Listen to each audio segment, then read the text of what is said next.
What's going on, YouTube? We back at it with another video. I know I've been gone for about 2 weeks now. Your boy just been real active on TikTok and Instagram. YouTube is kind of a little iffy, you know what I'm saying? I always have things to talk about, especially deep topics, deep conversations. But to generalize them and to put them in an actual video, sometimes it's a little bit hard. And it's also hard to also make sure you hit every point while also being in general at the same time, to really like make it as broad as possible so it can resonate in a lot of people's different situations and circumstances. Anyways, let's get on with this video. You know what I'm saying? This video basically is about emotional regulation and why it's so important to develop that skill and to develop your capacity when it comes to different environments and things you want to achieve. Emotional regulation is basically to modify, manage, and evaluate your emotions, whether it be for, a relationship, a friendship, or whether it be to achieve certain goals. Emotional regulation is important.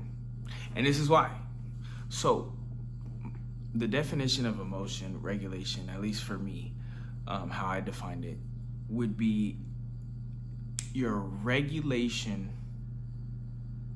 of emotions.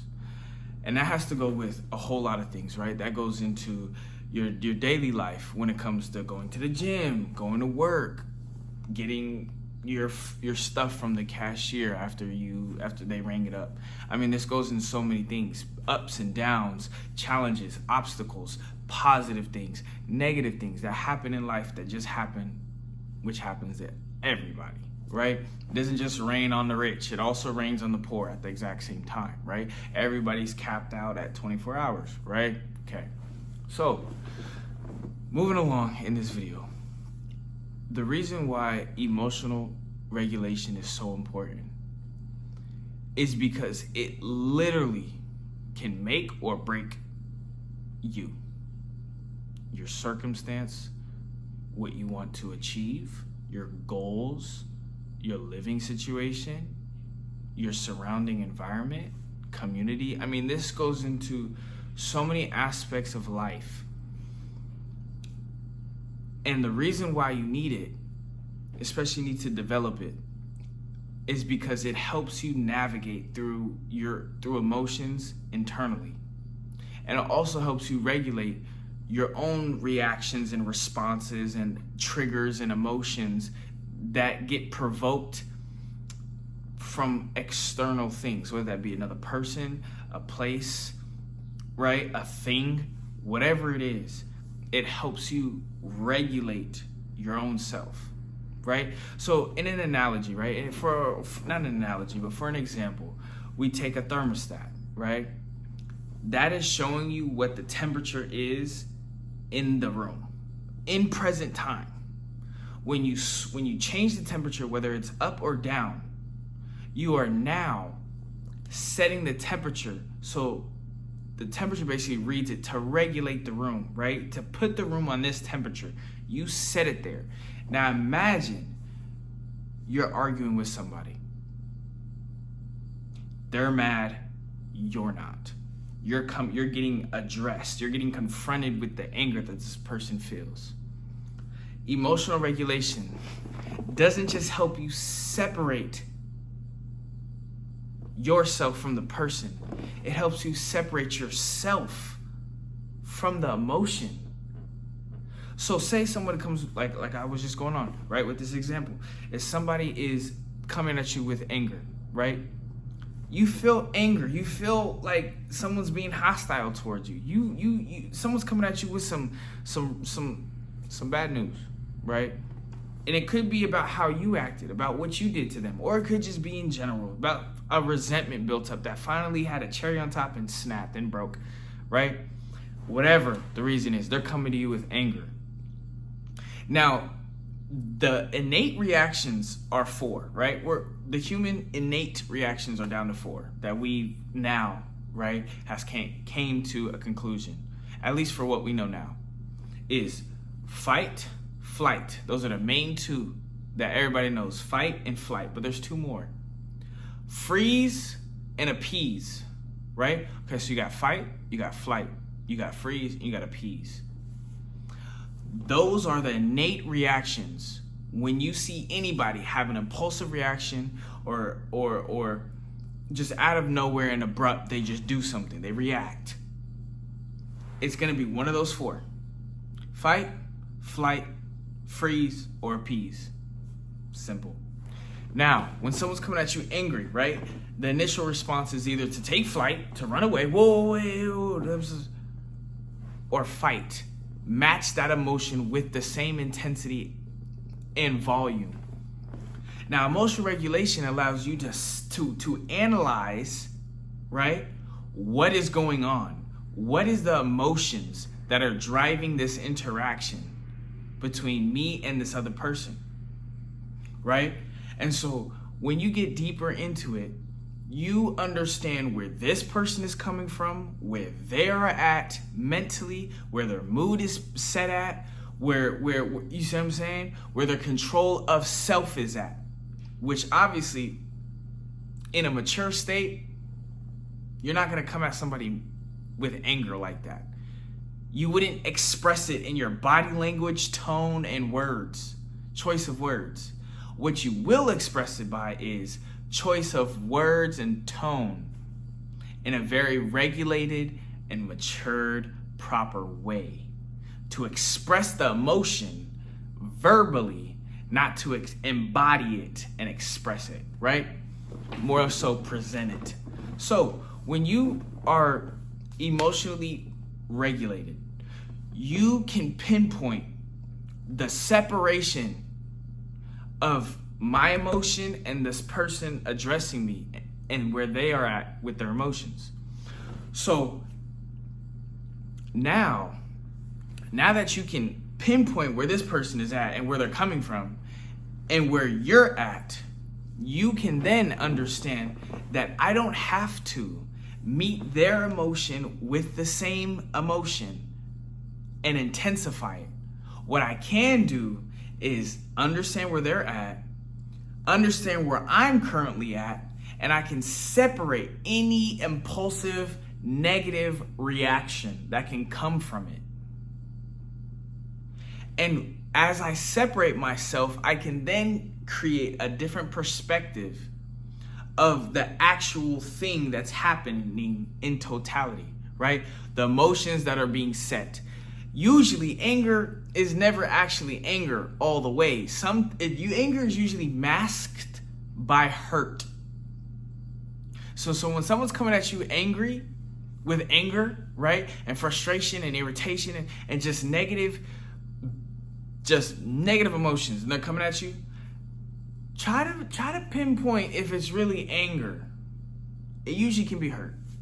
So when they're coming at you and you separate yourself from them and the emotion or the innate reaction that's supposed to follow, you can stop it mid-process and step back. Now that you step back, you now have an awareness that you didn't before, right? Because when you are away from the cliff, you don't see what's on the other side. All you see is on the same playing field, the same level as you see the ground at. Now, if you walk real close to the edge of the cliff, you now see what could have been the outcome if you didn't stop and think before you just kept walking, right? So now that I've gained a different perspective, gained a different awareness of the situation of what's happening, I can then delegate and regulate myself as a decision moving forward in the confrontation and the interaction with this person that is angry. And so now that I can do that, I can then make now a decision choice. I can make a choice now to either match this person with the emotion or stay regulated in my own temple, in my own core, in my own self. Internally, I can then regulate and be calm while this person is portraying anger, portraying negative emotions, portraying just not friendliness, right? Not kindness, right? Not politeness. Nothing about those, right? And so being able to do that is so important because, like I said towards the beginning, being able to emotionally regulate yourself and understanding that the process is face it, name it, own it, change it. These are 4 steps, and I've made a video previously when I've talked about these 4 steps. Face it, name it, own it, change it. 4 steps to always be able to basically, it's a process with steps that basically give you a blueprint on how to step back and regulate, take inventory of yourself and regulate, right? And so if you guys want to check that out, it's in a previous video. I'm pretty sure it's titled that, Face It, Name It, Own It, Change It. Not too pretty sure, but I don't have that many videos up yet because I haven't made enough. I haven't made a lot in the past couple weeks, but you'll pretty easy to find it. And kind of just going on with that, it's when you are not regulated, you are acting off impulse. You're acting off reaction. You are being reactive instead of proactive. And the reason why being reactive is not good in longevity is because then you are just literally reacting to life. Your control lies in the person doing something to you, or the place doing something to you, or a thing doing something to you. And so when you are able to regulate yourself, you take back the control, right? Like the saying, he who makes you angry controls you. In a sense of they invoked such a strong emotion out of you just based on what they did. And now they make you act out of character because it's impulsive, which means there wasn't a whole thought process where you thought about it, right? You analyzed it, right? You checked the measurements, you checked the numbers, and then you place the bet or buy it. You don't do none of that. It's impulsive. It's just boom. It's just the first thought.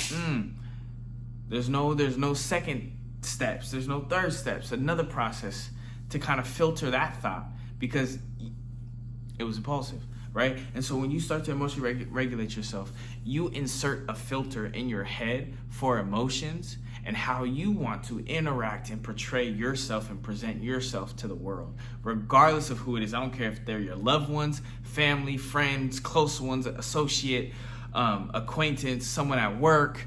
I don't care who it is. You being regulated should be priority. You staying in your frame should be priority. Not even to present yourself as nonchalant or chalant or easygoing or not even a pushover for other people to see. But this is just for your own mental and emotional health, to not let outside forces dictate how you will feel internally. You know what I'm saying? Your mood is your decision. Any emotion felt after 8 seconds is a choice. Actually, it's a decision now. Decision is after knowing. Choice is making it from the start. You see what I'm saying? So, hope whoever is watching this gets the message that I'm trying to send. I'm not all very professional or more so very as proper when it comes to these videos. I kind of just have to do it on a whim. Most of the things that I do say or do relate to people in my life, it's very specific. A lot of times it's in general, but it's always like this. It's off of just a conversation, a thought. It's never planned, right? So as much as these. So I'm gonna get back into the whole groove. I'm gonna try to do a video a day for a whole month. I'm not gonna start at the next month because that's how a lot of people try to start their New Year's resolution and they never start. So whenever you start seeing my videos every day, that's when you know I'll start. I'll just say that. So I'm trying to get these videos up and just kind of just talk, be as authentic and raw as possible. A lot of people cut their videos, and I know for attention span, a lot of people don't have a good attention span. So, you know, whoever watches this, hopefully you finish, and you'll hear my outro. So, don't block your blessings second guessing on good things. A good life still has bad days too, and keep stuff private till it's permanent. And I'm gonna catch y'all in the next video. Peace.